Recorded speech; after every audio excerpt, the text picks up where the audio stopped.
ৰাতিপুৱাই ওলালোঁ আজি পথাৰলৈ মানে পথাৰ আলি কাটিবলৈ। এইফালে কান্ধত দেখিছে মই কোৰ এখন লৈ লৈছোঁ আৰু এইফালে মই গৈ আছোঁ পথাৰলৈ।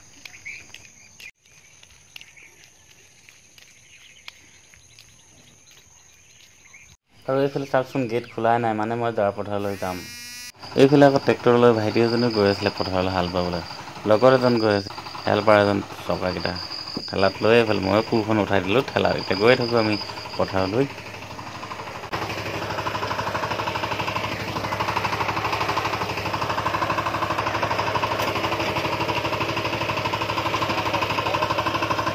এতিয়া আহি পাই গ'লে সেই পথাৰত, আৰু এতিয়া মই ধুমাধুম আলি কটাত ব্যস্ত হৈ যাম। আৰু এইখিনি আলি গোটেইখিনি কাটি শেষ কৰিব লাগিব। পানী বৰ বেছি নাই বাৰু এইফালে।